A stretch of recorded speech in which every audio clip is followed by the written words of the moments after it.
This is my show, Love from London's Life Coach, coming to you directly from London. This podcast comes with a warning, as it is unapologetically controversial. This show hopes to break the silence with the purpose of awareness and discrimination of cultural restraints across the world. Enjoy. It's my honour to welcome my first guests, Matt and Monique Fiddes. Thank you so much for coming. Excited.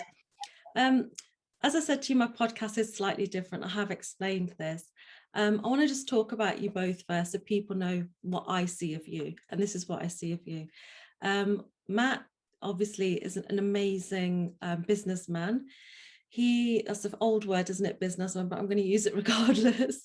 I understand that you have, between you have a blended family, I'm going to call it, and you've got three children yourselves, and you've and three girls from your previous relationship. Is that correct? A rehearsal marriage, yeah. Yeah. Okay, fantastic. So, sorry? 6 in total. 6 in total. It's a good number. We're working on the next one. Are you really? We're practicing. Yeah. Okay. I know that you were Michael Jackson's previous bodyguard, but regardless of that, you are the owner of the largest martial arts franchise in the world, which is pretty amazing to have that title. So congratulations for that. How do you feel about being the world's largest franchise for martial arts? Wow, I'm very proud of it because it's like my little baby, you know. But I've had it for so long now that it just becomes kind of normal, I guess. But you have to work so hard to get there. Yeah, that's the hardest thing. But yeah, it's great. I love what I do. It changes people's lives, and it's growing and growing and growing. And through lockdown, we've actually grown through lockdown, which has been incredible. My franchises have been really amazing, keeping their mindset right, and they've come out the other end ready to open up. That's amazing. This month. So that'd be great, back face to face again. And the gyms will be opening soon anyway. I remember you always saying on Clubhouse that they'll be opening soon. You look forward to that? Yeah, 12th of April. Yeah, because I had to get my muscles back and give me a haircut as well. Sorry about my haircut, but my wife does as best she can. Try no hair. But it's a lockdown haircut. I've had to manage to go too, haven't I?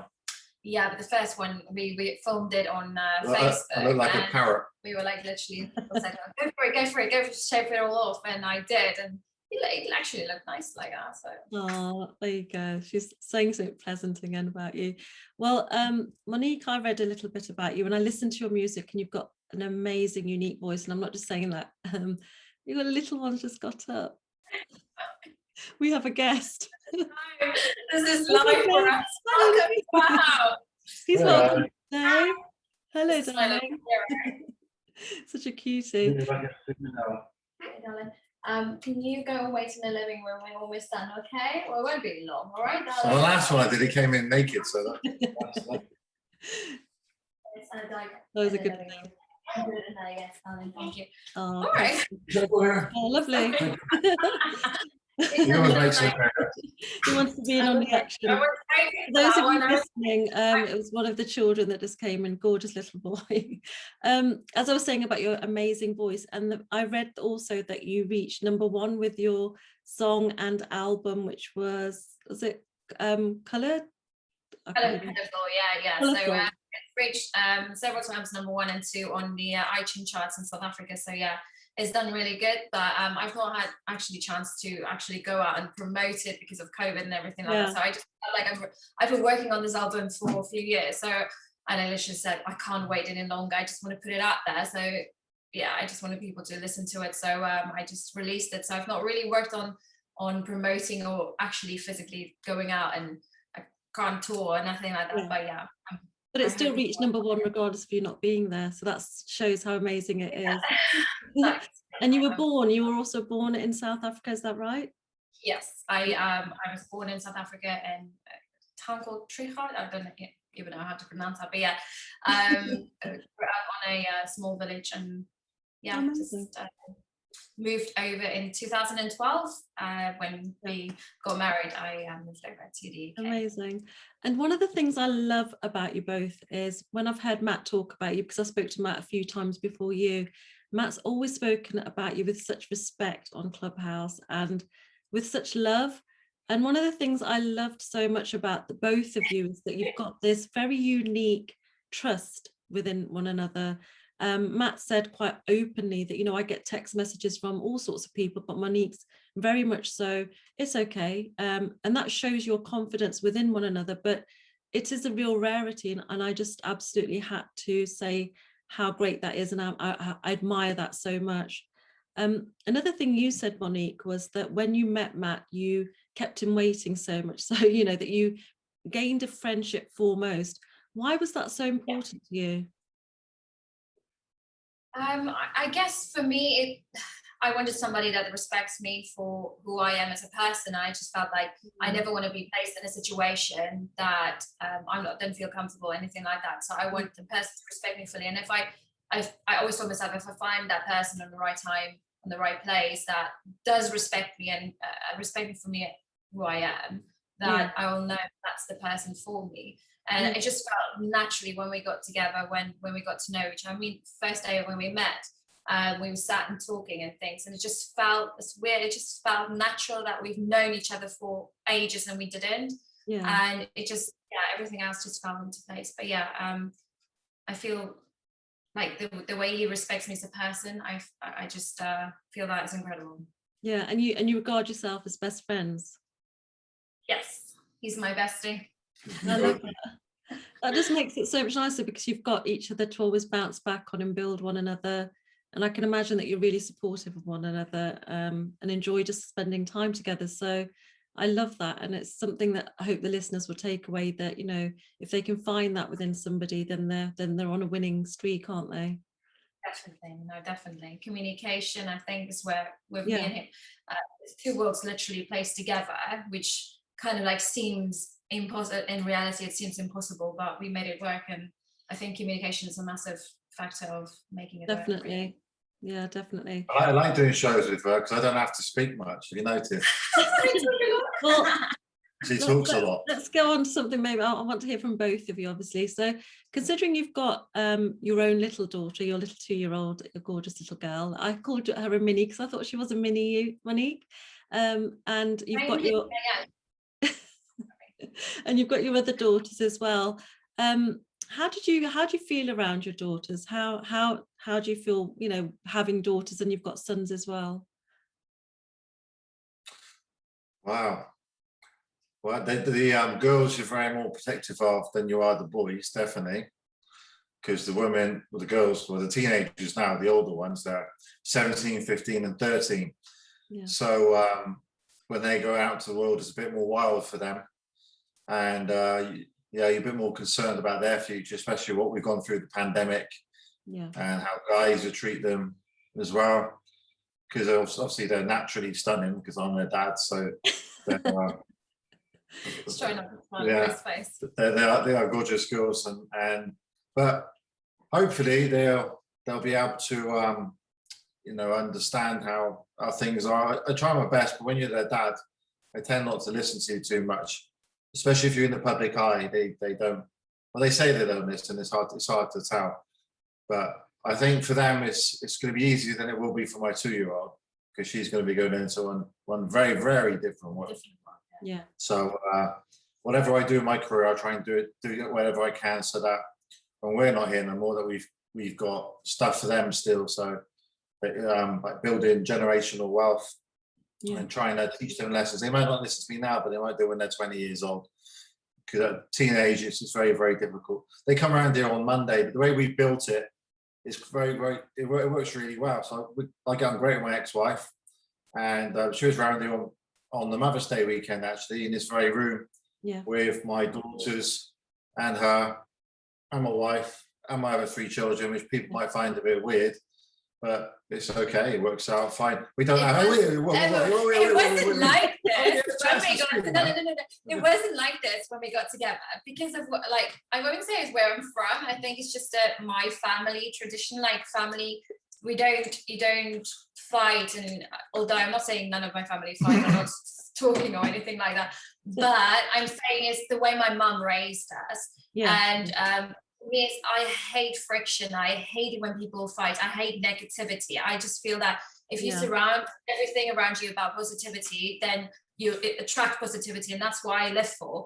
And I just straight into when we got together within the first few months, when I got to know the daughters and their mum, which at the time she didn't know who I was and if I'm truly with Matt for the right reason, because I can see the whole picture. Getting to know her, she's a lovely lady, so I feel that maybe she just wanted to test me on like several ways, which I didn't bite. I didn't do anything. I was just chill. I think she probably thought I'm crazy because I didn't swear back at her or nothing like that if things were said and between Matt and her when they didn't get on.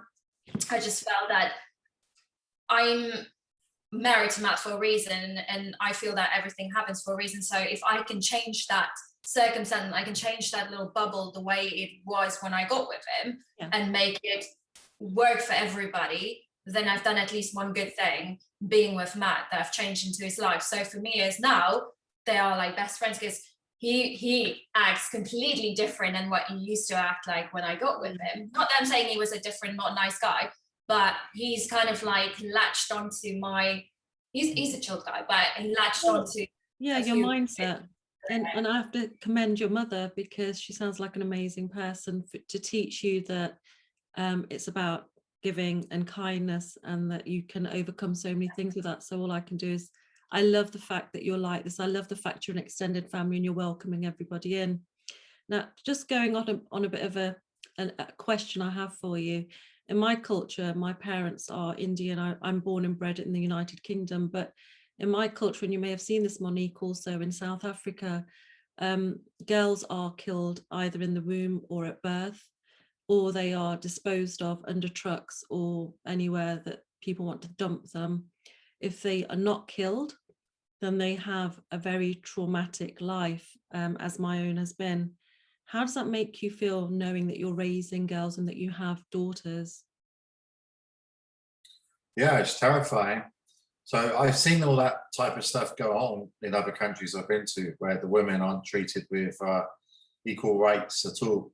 Especially, I won't say the countries actually, but there's just some countries you go to, like Northern African countries, and I couldn't take my rehearsal wife there because, you know, guys are trying. She's different. She looks the opposite to Monique, so she's got blonde hair, blue eyes, and they seem to have even less respect for them for some reason. And they were trying to honestly, they were trying to buy her off me and stuff, and offer me camels for her and things like that. I was warned about it before we got off like the cruise ship. I thought they were joking because we had security with us, but no, it was a serious threat. They got no respect for women out there at all, nothing. And in South Africa, I've seen this on the other side too. There is, not with Monique's family, but with a lot of families out there, there is a massive, huge amount that the women aren't treated or have the life like the men do at all. The men kind of like rules over the women, or they just need to follow what the guy said. Yeah, so they got no like live in the old age, like how it used to be. 500 years ago. My grandparents used to describe it like that. Like you're just bearing kids and you're just doing whatever you need to do with. Yeah. So yeah, it was different. So so there's certain friends of hers I know that like are in their 30s who've not been married, and the parents are controlling exactly what they do to match. That's kind of a South African culture thing anyway, for the old Afrikaans part. So yeah, it's like a culture that hasn't developed. That was the hardest bit for me to get around, is the cultural differences. And the village, she didn't mention the religious side. I've taught her, when you look on TV and media, you always taught by your PR companies, you never talk about religion, politics, or racism, but I think that's all changed now, so it's okay, especially for your podcast. But I got brought up very religious as a Roman Catholic. She got brought up very religious as a Christian, a very, very, very strong type of Christianity. And that was the hardest bit to embrace, of course. That hence why there's no sex before marriage, and you don't leave the home until you're married, and so on. So that was the hardest bit to embrace, is to understand how anything happens when they have this incredible suffering out there. I mean, they really do, even today's age. It's like poverty stricken. They've got this incredible suffering that they don't know where the food's going to come from. They've got people, the fear of being shot all the time. She's had a gun to her head before now, or been burgled with stuff, with all her family stuff. Yet they still, everywhere you go, you see stickers on the car saying, you know, Jesus loves you. And they got this big religion, and you think to yourself, how do they have this faith? Yeah, everything in their country seems to be going wrong. It's like now, it's the pandemic. We're okay because we're in the UK, as always. We get the vaccine, marching on, #1 country in the world, UK and America. Yeah, South Africa, they've just, it's in a heck of a mess still. And her family out there, there's no way for a family to get here without a vaccine, without a big plan, which they haven't even got together yet. Then you just wonder what's going on. So, and why do they still keep this incredible faith? That was a huge bit for me to battle with. You can't put food on the table, or if you can't give your kids a good education, can't buy clothes, can't go on holiday, you're not allowed to fly anywhere without a visa, and the visa is incredibly hard to get from South Africa to anywhere. Then how are they got this such great, incredible faith in something, you know? And that was the difficult part. So I think my daughters have got it very easy compared to a lot of the countries around the world who will be listening about it. It's good thing about podcasts is that they're international, but it's all about your belief structure too. I think young girls now, like teenagers, they can listen to things like this and they can understand they don't have to settle for the norm. I call it pattern interrupts, where for generations you're taught something, and you're taught by your parents, grandparents, great-grandparents, this is how it should be. And there's somebody in the family who's going to stand up and say, no, it's not. Listen to me. This is how it's going to be. And this is because there's new science, or there's new technology. That can be a business, personal relationship. It can be religious beliefs, anything. So pattern interrupts happen, and then that person will stick out because they've changed something. And they normally end up being the people like Arnold Schwarzenegger, who's done something that's the impossible. Poor family in Austria, you know, and then ends up being the biggest of all time in bodybuilding, politics, and movies. And I think he's one of the pattern interrupts. So everyone in Austria now can think, oh, I can go and do big things because Arnold Schwarzenegger did. He's inspired so many people. Yeah, but for women, I think there's so much media coverage about this and how they get treated, and how they're expected to stay at home, work, have no career, you know, not go out, not do things, not respected in any way. That I think that's going to be a massive change in that. I think that's in the future. There will be a huge change. UK, we have got it easy. I'll tell you one of the hardest thing for Monique to accept when she came to live here.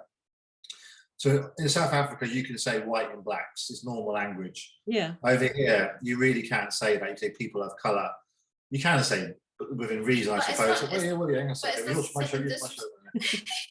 not said in disrespect, though. No, it's not just. I know the disrespect. Yeah, it's just the way it is out there. It's just the way you have the whites and you have the blacks. It all goes back to the apartheid era where blacks can go somewhere, whites can go somewhere. So what you don't have over there is you don't have blacks marrying whites. It just doesn't happen.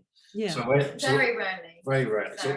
So when she came here, it was a real shock for her to see a white girl holding a black man's hand and they're married, or a black man with a Birmingham accent, or a Chinese person holding a white girl's hand. She just couldn't understand that. It's just, I think the cultures in South Africa is the way older culture. Yeah, I just feel that it was kind of like we just brought up with, that's not around us, that's not what's happening around us, so we're not familiar with it. So I mean, we watch movies and that, but then we'll still be a little bit like, oh yeah, it's just movies. That's how it was. And I think now, although I've been over here for 9 years now, exactly, that I think it's different over there now as well. The world's adapted to, like, I think it's different. But back then when I was growing up, it wasn't normal. I'm not saying abnormal, but it wasn't normal for you to see that. If you did see it, you'll have people stare at it. That's how it was. Yeah. Which I find in today's time that people got freedom of choice of anything, what religion you want to be, what color person you want to date, what type of person you want to date. If you want to, like, you've got freedom to anything, and that's great, I think, because I think if if you're brought up in a certain way, like, and you kind of like see everything else happening in the world, you kind of like think about, I've been trapped in this little box where my own little work bubble and everything else is happening around you, where it's quite nice now, people being openly to choose whoever they want to love and whatever they want to do. I just feel like religion and color, that doesn't define you. I just feel that if you're a nice person and you've got a good heart and you want to do good things in life, no matter what religion you are, as long as you're not extremist in anything, I think there's nothing wrong with it, because you can be a Christian and be a bad person, you can be a Christian and be a good person, you could be any religion, you could be a bad person, you could be an atheist, you can be a good or bad person. I just feel that shouldn't define you as a person. If you're a good person and whatever you do out there in the world, as long as you do it for good, I feel that you can be whoever you want to be and still go ahead and change the world. No, completely right. I agree. I do agree that your energy speaks before you do. So I am quite spiritual, and I do believe that we are just a face. And I've said this a few times on Clubhouse, that this face that we have doesn't necessarily interpret who we are behind the face. So if you can get the right person with the soul and that spirit that's pure, that's a good spirit like yours, you know, and you both have met each other, then you're on a winning streak. If I said to you, do you know what an honor killing is? Would you understand what that means? I don't have a clue, but then I never passed any school. Yeah, there's something that you don't know. No, but it sounds very intelligent. You can educate me. It's one of the things that I'm very much an advocate of, because I survived an honor killing, and it's basically when parents kill a daughter because she shamed their honor. Now, when you said North Africa, I know what you mean. That is the highest place where honor killings happen. And you know, when I had my attempt, when my brother tried to kill me, my father was an ex-wrestler. He wrestled with Big Daddy in those days. And my brother's 6 foot tall. I have 2 brothers, but they actually broke my arm and my jaw and my hip, and they stamped on me until I passed out. So it's quite a serious matter, which is why I'm trying to bring awareness to that point.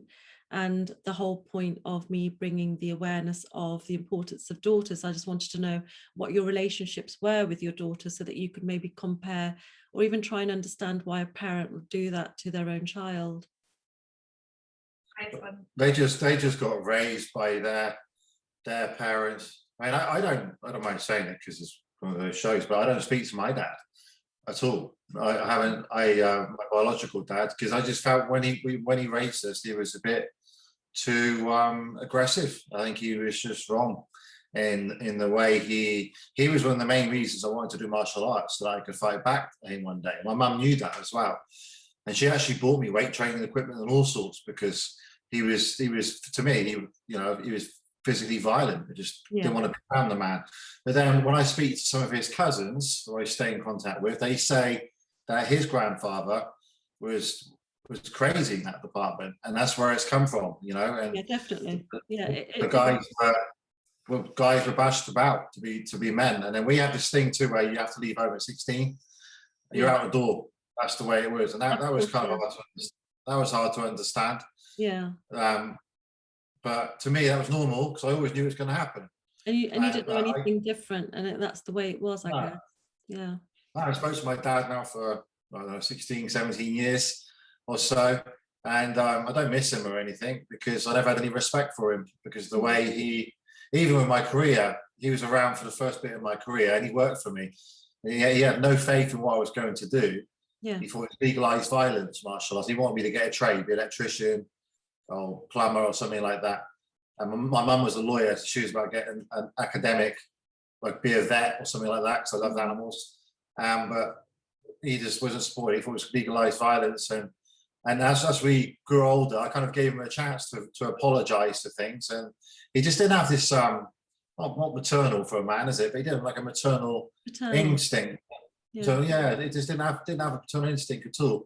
Even when my mum passed away of breast cancer at 56, who was his wife for 32 years, and we were super close. You think you would send me a text message or something, say you're okay, because I'm still his oldest son, you know.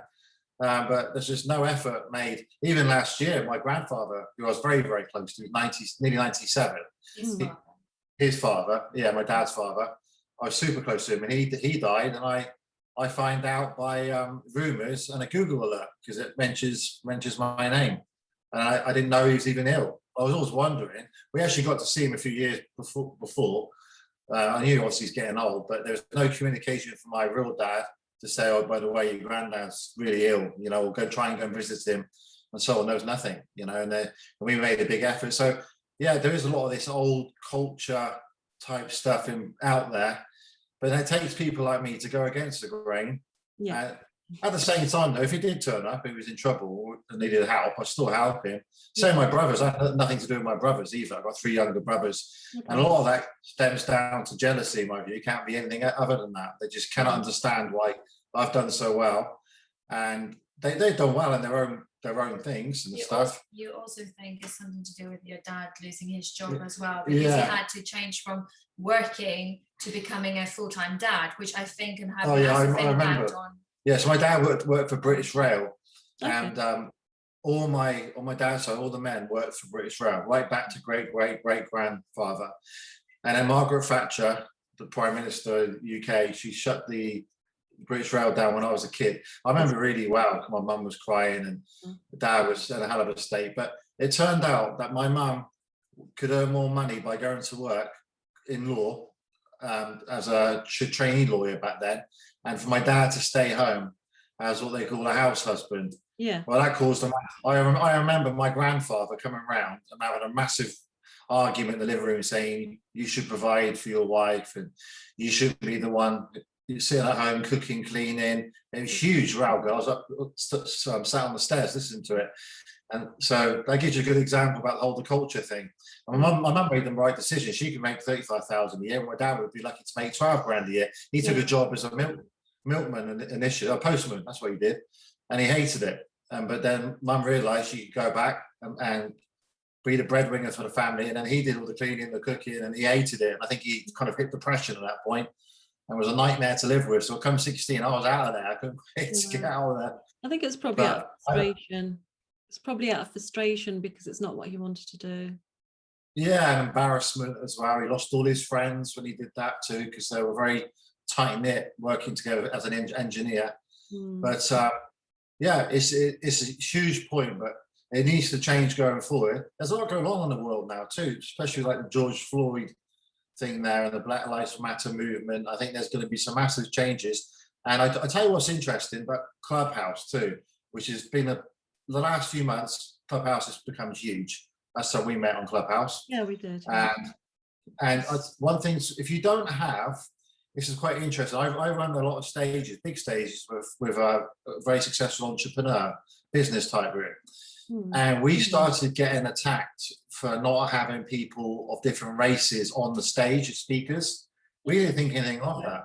We are, you know, we're not like that. It didn't even cross our mind that people would think that, but they do now. So that's something we have to be careful. Then we started getting attacked for not having enough women speakers, which was interesting. So we have to be very selective now that we have people from different backgrounds, races, people that are from successful female entrepreneurs on there. So it's it's out there. People are very wary of it now. I think there's going to be a lot of changes, but it still takes people like yourself to stand up to tradition and say no, and that's not right, and the world's changed, and move on, you know. I mean, 2,000 years ago, they thought the world was flat. I mean, things change. You learn more every day as you go through, you know, and that's an important thing. So it takes something to make a pattern intro, like you being attacked by your family. To you, that's awful. To me, that's like devastating. Yeah. I guess to your family, probably the way they were educated, tradition. Completely. Yeah. That's why I'm about breaking the silence. And, you know, I always describe that when my parents arrived here in 1960s, they brought baggage with them, but the baggage was actually their cultural beliefs and restraints. But moving on, have you ever seen any... Are you still in contact with that, Dina? Are you No. I have death threats all the time regarding what I'm doing, and also just the fact that I'm alive is a death threat. And I did live through 23 years. If you ever need a bodyguard, I know. I need a bodyguard. I've got two strapping sons now, and my daughter as well, who's 16. So sorry. Wow, sorry to hear that. Sorry to hear it's as bad as that. Dear me. Yeah. No, since I've been speaking out, I've had a couple of death threats from them, and another member of the community to say that these sort of things are kept within closed doors, as you can imagine. And I'm sure that, like Monique was saying, you live in a bubble, so you only know what you're told. But being born and bred in Britain, and the area I lived in was predominantly white, I could start to see differences between what was right and wrong. And I couldn't stop anything to do with myself, but I really want to help others that are in that situation. So yeah, I totally agree with what you're saying about the culture, the mindset that both of you are agreeing on. Just moving on, I don't want to talk about Michael Jackson, as I said, at this moment in time, but have either of you ever seen anything that's an injustice that you both witnessed that you really remember, but you were unable to do anything about? In gunpoint, I think 2011, I was literally pulled out of my car in South Africa with my mum. They basically pulled my mum out first with a gun against her head, and I thought, well, maybe they didn't see me in the car back because we just drove to our garage, and they pulled me out and dragged me around the house, and it was a horrendous experience where literally I had to see my mum crying, laying on the floor on her belly.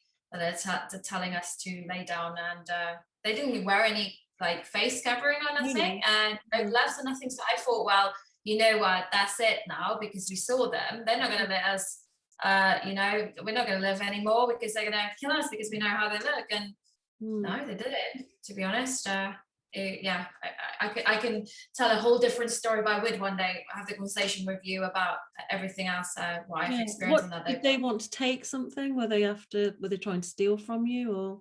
Basically they stole everything, even our kettles. We had a bare house, basically just our clothes there and a sofa. That was all they left. All my music stuff, everything we've been working at for years was taken, all of it. The thing is, my car was, I was sponsored by Volkswagen, that's how you say it, because we say Volkswagen in Afrikaans. I've only been speaking English for 9 years. Volkswagen. Anyway, I've only been speaking English for 9 years, so I'm still learning how to say certain things. But when my car was wrapped in a picture of me, Monique Fox was my stage name in South Africa, so I was sponsored, so I had to have all the stickers on the car saying that they're sponsoring me and things like that. So we drove from the bank. My dad had a bonus paid out. I think it was over 30,000 rand or something like that, and that was quite a lot of money for them to get out. And we got it out from the bank, and the lady at the bank just acted very strange. She just went away, and another person came to serve us. And as soon as we left the bank, drove home, which is not far from the bank, we got in there, and they just were waiting for us and took everything. Yeah.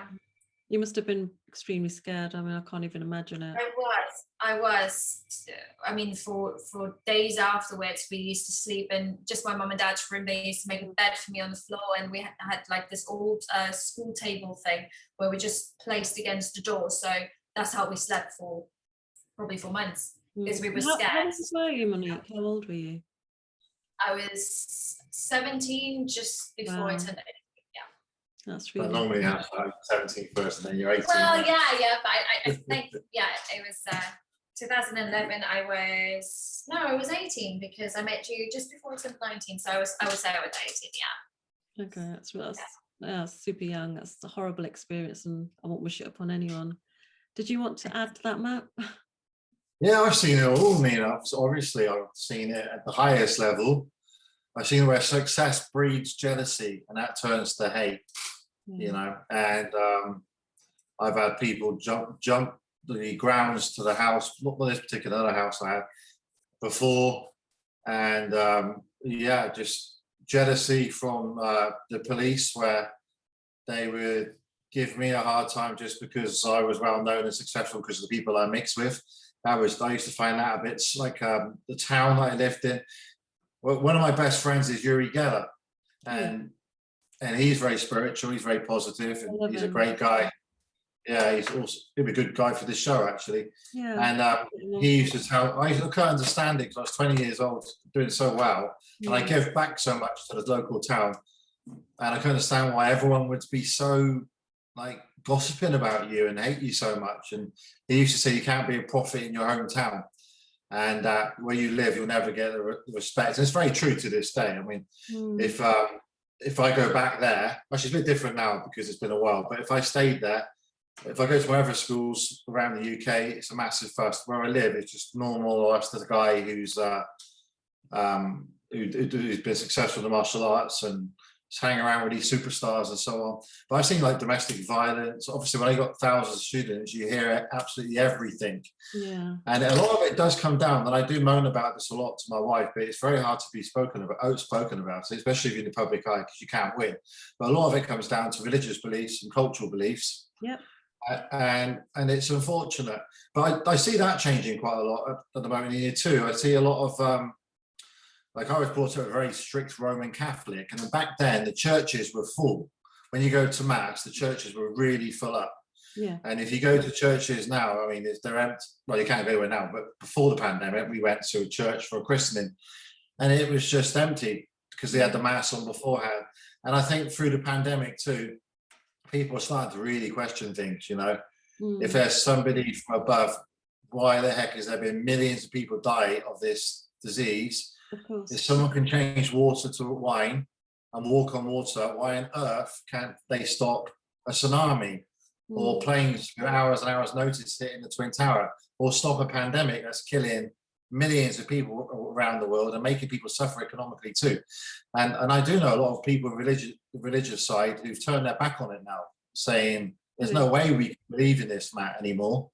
And they want to vent off to me. I stay quite neutral with the whole situation, but they just can't understand what they believed in, what they've been taught at school, what they studied, and then they're expecting something to happen. They pray all the time, and then still there's, you know, hundreds of thousands of people dying every day of coronavirus and other diseases too, like cancer and stuff like that.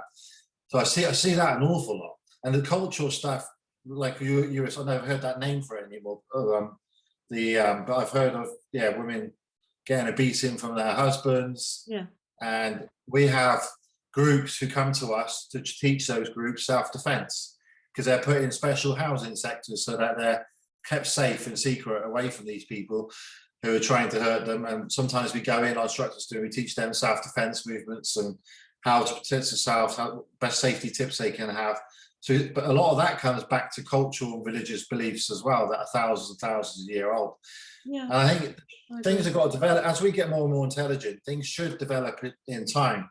So I always say to someone who's extremely religious, no disrespect to them, but if you've got stomach pains and you're in agony, do you want me to drive you fast as I can to a local church so you can pray?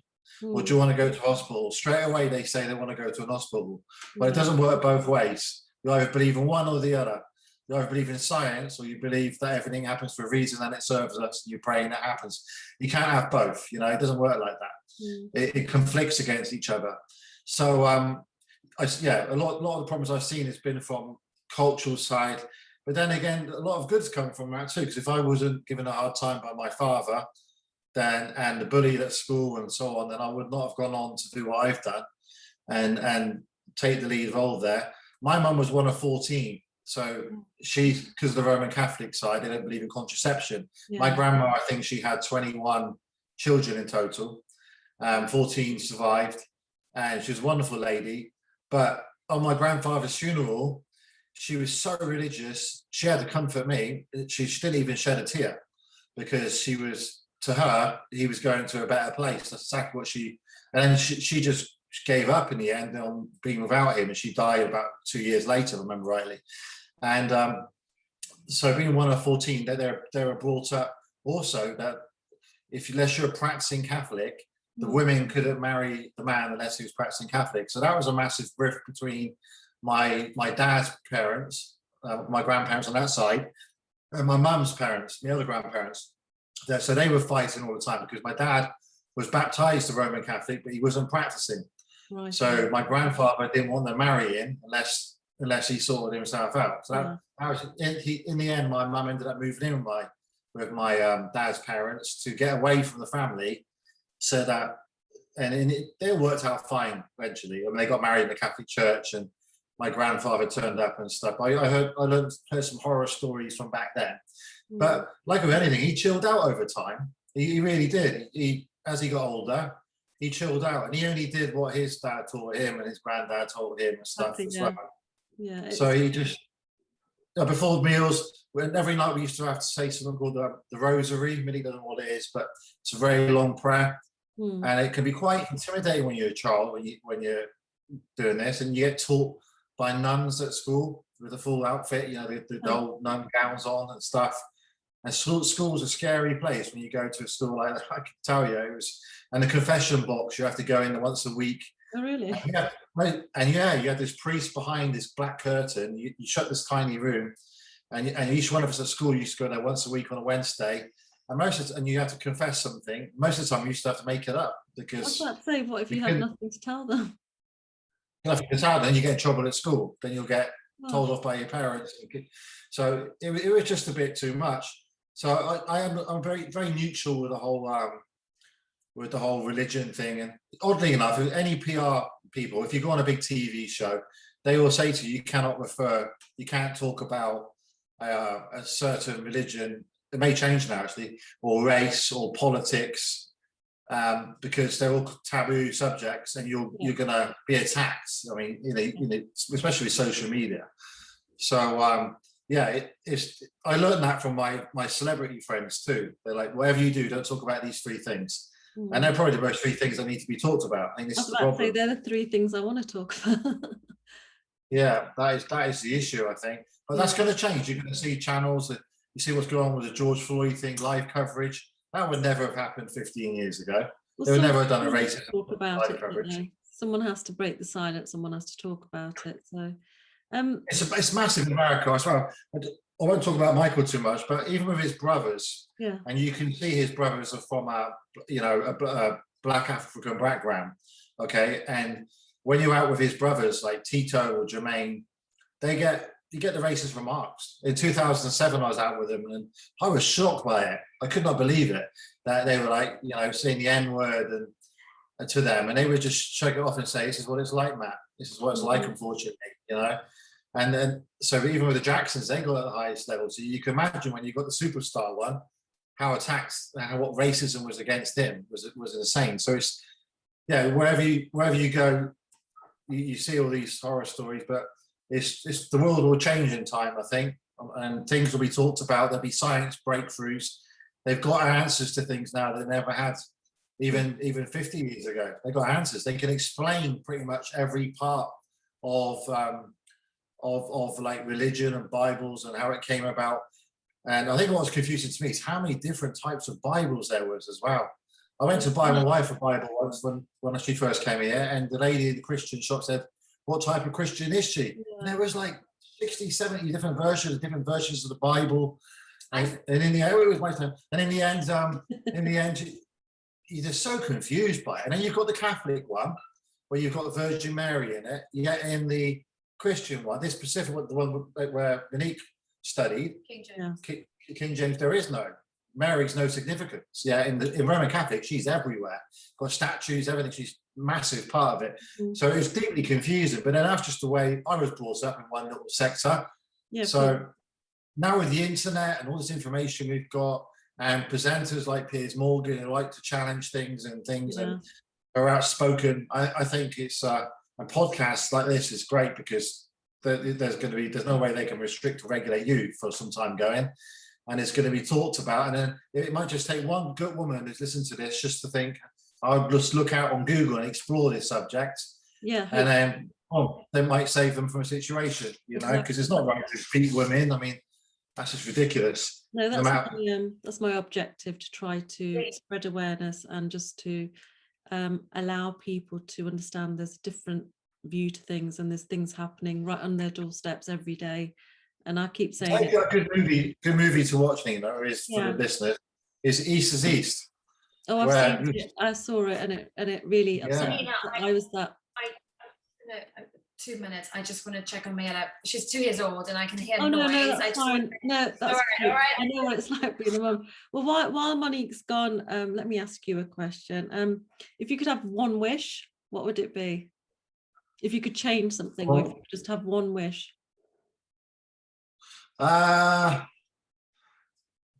I could change something, one wish. Yeah, me, I think it's a good question, that one.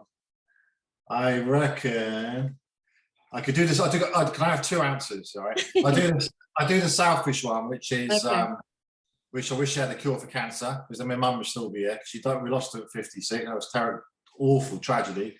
And the other one would be for everyone to be equal on the planet, where we have an understanding where exactly where the planet came from, where we came from, that we all work together instead of fighting it together. I mean, my granddad was always the one pointing out, say all the time, my dad's father, that most wars are caused by religious disbeliefs, you know, and it's such a shame that there isn't an understanding, one understanding, that it can't just be just one world where everybody, I know this is crazy for anyone to think this could happen right now, but it was crazy thinking people could have mobile phones and fly to the moon and stuff, you know, that in our lifetime. So I think if everyone could believe the same way, it'd be nice. It takes a president of the United States to talk out and be honest about subjects that are really controversial, like the racism thing. That's kind of been dodged by big government officials. They seem like they support it, but they could do an awful lot more with schools and things and stamp out on it and so on. But yeah, I think there needs to be more of an education at school on culture backgrounds, religion, and definitely money as well, because that's not taught at school as well, which is deeply, utterly bizarre. But yeah, nice. It'd be great if we could have like an equal world where everyone believed the same thing, and also the science actually came out there. Do you know what, Nina? I think even if they did prove, or they may already know, we don't know what the scientists know. Yeah. If they did prove the reason why we're here and how we got here, that's going to be a big problem. That's going to be a massive issue, and there'll be a massive disruption to people's thinking patterns and a lot of disbelief and so on. Yeah, a lot of people won't want to know because it's easy not to know a lot of the time. Can I ask the same question to Monique? Monique, I was just asking if you had one wish, what it would be, if you could change things, or just a wish. Everybody gets along, I guess. Yeah. No hate in this world, I guess. I'd love that. Yeah, I do feel that with one act of kindness, though, you start a domino effect, like a snowball effect. And with awareness, if you even touch one person, again, it starts a domino effect, and somebody else will talk about it, and then somebody else will talk about it, and eventually, maybe not in my lifetime, but maybe in several lifetimes later, there'll be more people acting in that way. But it's really nice to know that you both thought the same thing.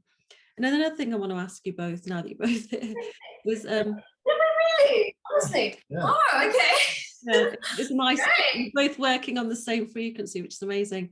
One of the most common questions I get asked is, you know, I can't find anybody to love me. Every time I try and find a partner, there's always something wrong, or they don't want the same things as me. I'm never going to be with someone. What would you say to those sort of questions or those sort of concerns that people have?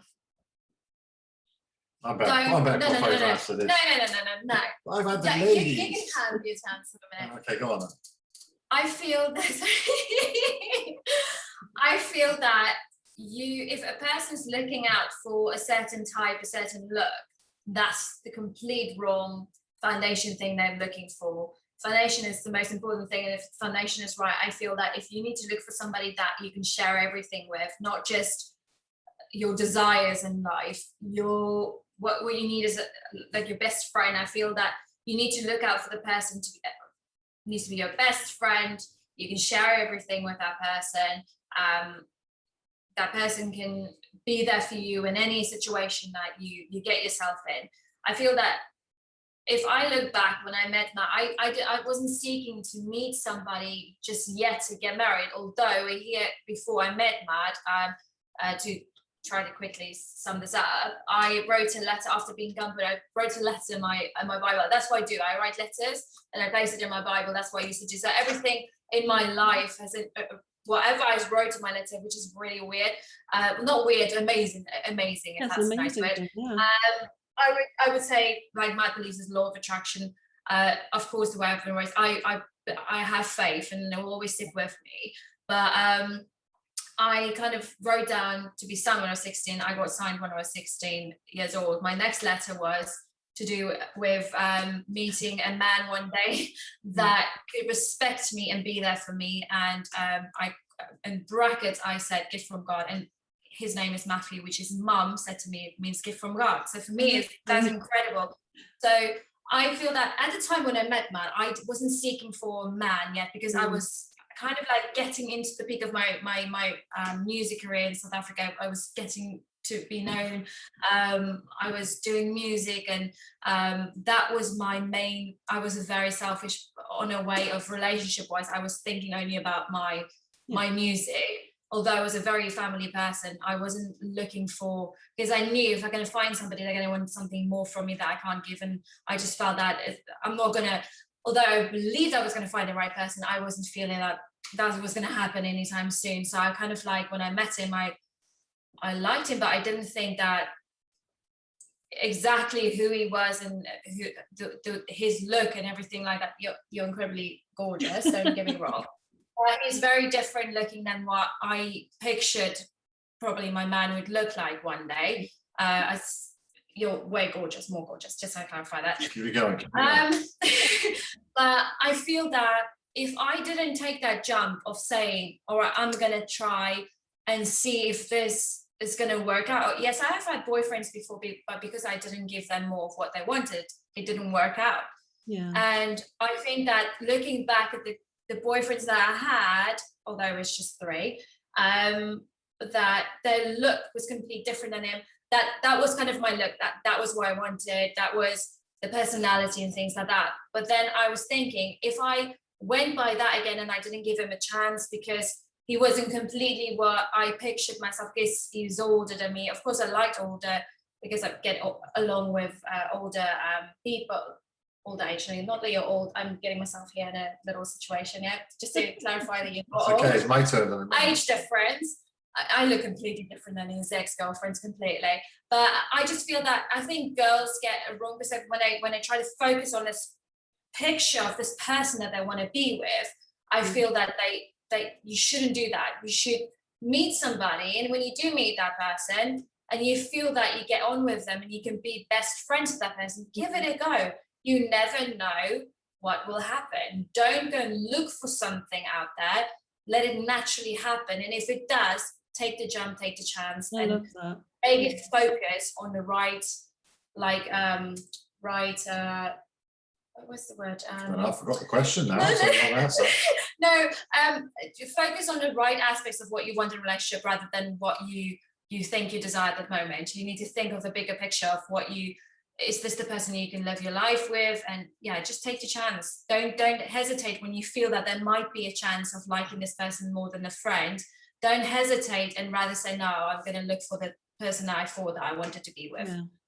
So sorry. I shouldn't say that. What about you, Matt? I had the Does chance Matt to marry remember the question? Can you ask me the question again? I knew he was going to say that. So you know the question. Yeah, I think it's very simple, really.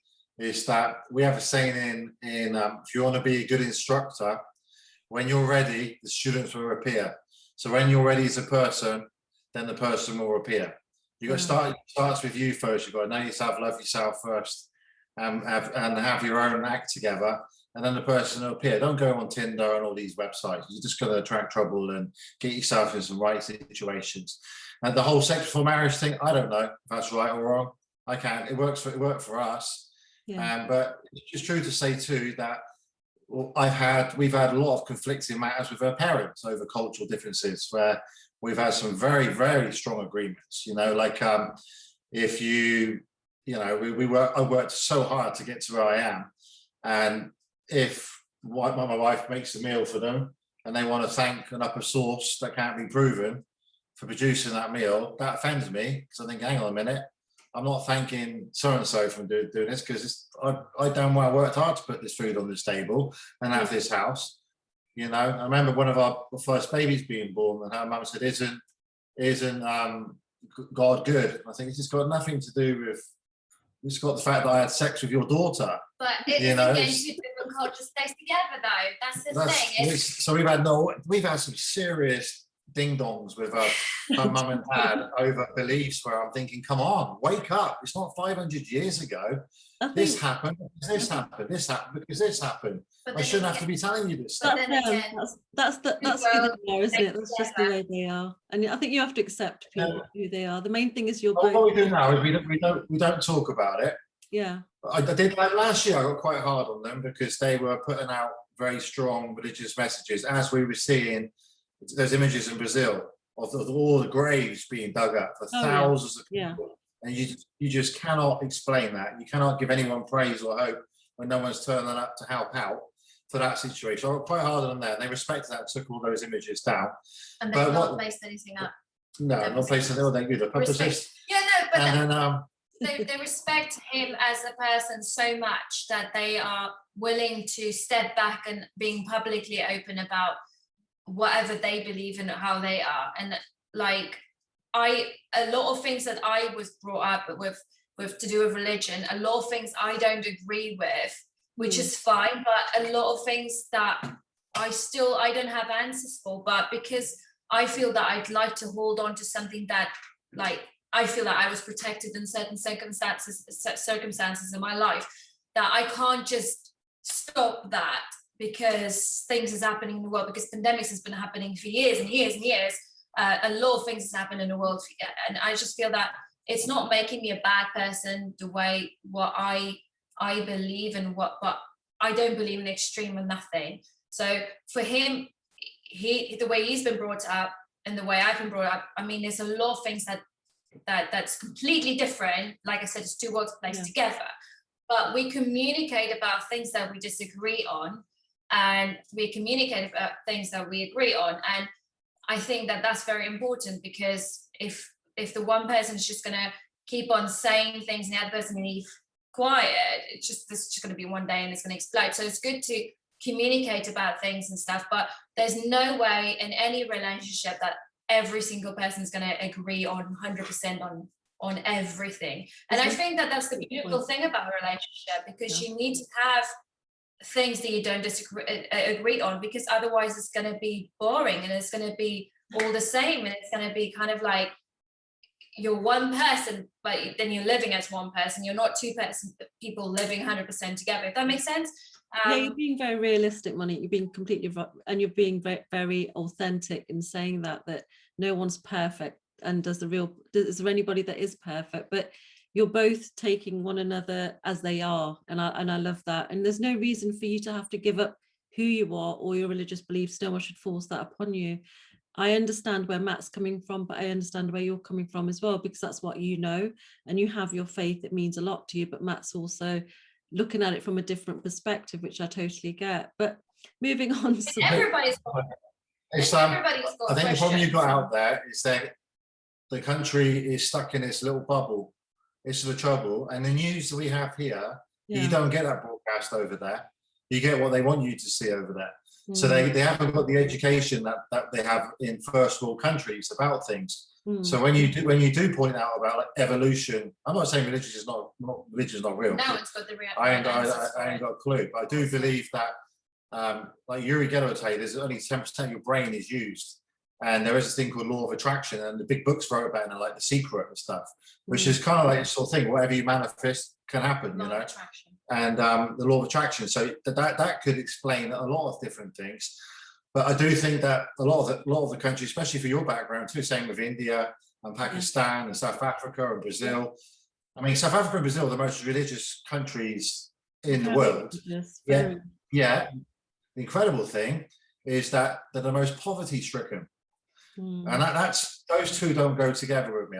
They must understand how they could have so much faith in a higher source looking after them, yet they can't even afford to feed their kids to get medical help. And they're the ones suffering the most in the pandemic. Yeah, no, this wasn't a question actually that I was going to ask, but Matt's got me, he's pushing my buttons now. Can I ask Monique, in the churches in South Africa, do they ask for donations, and do families donate quite a lot of their money to them?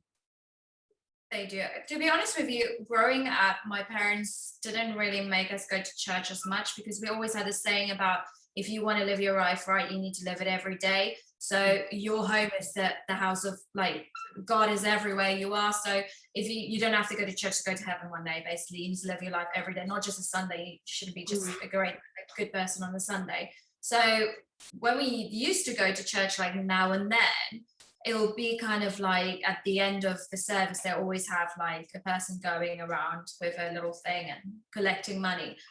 So well, that's just one thing for you, right? The biggest lamp. So if you want to get rich, it's very well known, property is the biggest. If you look at the rich list, the property guys are the ones who are rich, right? The biggest property owner in the world is the Catholic Church. They are worth billions. The second is McDonald's. They own the properties. And the land that the churches have is insane. It's just unbelievable. And I was brought up on collections all the time, and people putting £10 notes in, which back then were probably 30-40 pounds. Well, I was about to say, I just feel it's sad that people they feel they have to donate when they don't have money themselves to put the food on the table. And that's the bit I'm against with religion, that they have expectations upon people that go there to pray, that I feel that a church shouldn't put that imposition upon you. Because we're coming to an end, just to quickly, 3 quick fire questions. I just want you to say 3 things about one another that you like the most. And then I just wanted to hear your quote and why it means what it means to you. So you go first, Matt. You go first. Go on.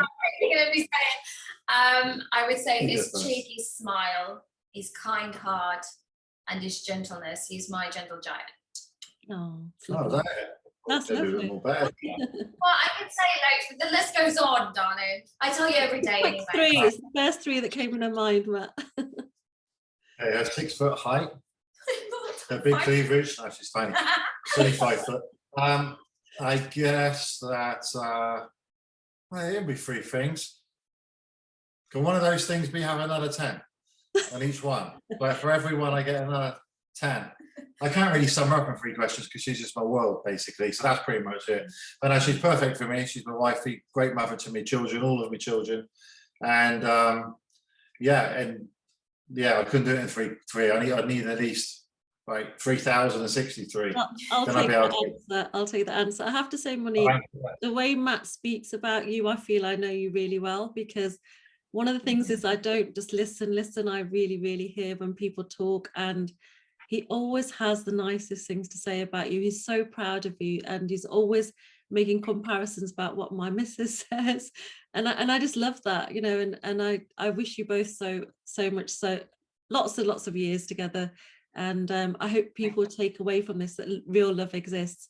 I was that little girl stuck in the room reading the fairy tales, and you guys make me feel that fairy tales really are real. So thank you. I asked you to come with a quote just to end the room. Just to end the room, we're not on Clubhouse, just to end my podcast. And I just wanted to ask you what the quote was and what it means to you. Go for it. I would say for me, I've always said that go out, shine your light, don't blend in, you're made to stand out. Sky's your limit, basically. That's not really a quote, that's a long sentence. Well, that's mine. Mine would be, believe it. It's an original from Monique. As a paragraph. Dream it, believe it, achieve it. Oh, that's lovely. That's really cool. I love that. Is that how you would sum up things that the way you've seen? Yes. Ever since I was 13, that used to be on our dojo wall. That used to be on my school books. Dream it, believe it, achieve it. That was the thing we used to go for. We go back to the relationship thing. When the person's ready, the person will show up. You can't. So I was married for 10 years and dating all these girls, celebrity girls, so I thought it could relate to me in a way and understand me. But when I wasn't expecting it, when I was ready in the right place, and then I met Monique, and that was fine. I wasn't looking for her; it just happened. And I think there is a certain amount of the law of the universe and attraction that bring that to people. So, the person will show up when you're ready. I mean, it wasn't easy, right? You had a phone call with your mum as well, when you said this girl. She's like literally just told me that. I'd sum this up, right? This is it. So after a few weeks, I was at a hotel. There's a long story, so I'll tell you in my podcast interview. And her mum said she'd come and stay at our house now for a bit. So we got engaged within 2 weeks. And I went Yeah, I went to stay at her house. I thought, yay, I'm going to get some. About time. It's been 2 weeks, you know. That's bad going normally from the glamour girls that I've had and stuff. Normally it's the first night and stuff. And Let me just tell the second. no, I understand.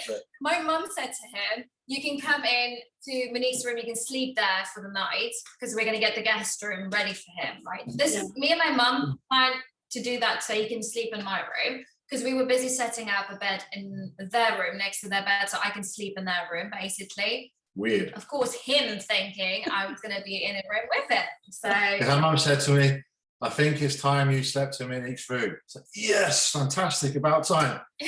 And then I get in Monique's room, she comes to kiss me. So where are you going? She goes, I've got to put me at bed in my mum and dad's room. I was like, what the heck? The door's shut. I was 32 years old and I thought, this is nuts. So I rang up my mum. I said, this is crazy. It's been 2 weeks. I'm in the spare room, Monique's bed. She's sleeping in the room with her parents. My mum said, that's the way it should be done, my son. You got to stick it out and it'll be okay. The thing is, what I just want to add is, I'm not saying girls should not have sex before marriage. I'm not saying that. I say that you should make sure that the foundation of your relationship is first about, don't you laugh. So I made that for the wedding night, didn't I? All right, that's too much information. He cut my wedding dress with a knife because he couldn't get it off. Just all right, anyway. There's no scissors. Details. But I would say is that parents welded it together. But I would say that relationship needs to be focused on the right aspect. I mean, sexual health is really important for any relationship. I'm not saying please do not take that as that's not important, because it is important, but on the right time, and if you're 100% sure that's the person for you, or if you're happy at that time with that person and your relationship. Well, I'm very much about integrity and old-fashioned values, if I'm being honest, because I feel it's a union of energy. And that it doesn't mean anything when it's been diluted, and if everyone's doing it, then it doesn't mean anything. There was a lot of energy on our wedding night to make up for anything. I'm so sorry, I apologize. Oh, yes. I just feel that girls in today's age, sex is just a normal thing for them. That's just like going to get dressed in the morning or something. It doesn't mean anything. And I just feel that it's such a beautiful thing. Like I don't know how it is to have sex with another person. And I don't have the desire to. But I just feel that if you have the relationship right, the friendship right, then everything else is just an amazing benefit and bonus. And you've got things to look forward to. Because if you're going to give that straight away in that relationship, then if the foundation is not right about friendship, then if that the bonus thing that's happening, if that's not there anymore right there the second, you're going to just give up on the relationship where it shouldn't be. It's worked for you both, and you're a prime example for anybody else watching this that don't go searching for things. And I don't. Were you allowed to have sex before marriage in your culture? Was it against? You just have one man, I take, in your culture too, right? We're not allowed. No, we're not allowed to have sex in our culture with anybody. But my story's completely screwed up. So that's just, I'll keep that for another day. But no, we're not. Great ending the podcast. I'm interviewing you now. You're interviewing me. So anyway, we'll leave it on the fact that don't rush into anything, and the right person will come to you at the right time. Thank you so much both for allowing me to interview you, and we'll call it a day, but thank you so much. Thank you. Thank you. That's it. Bye.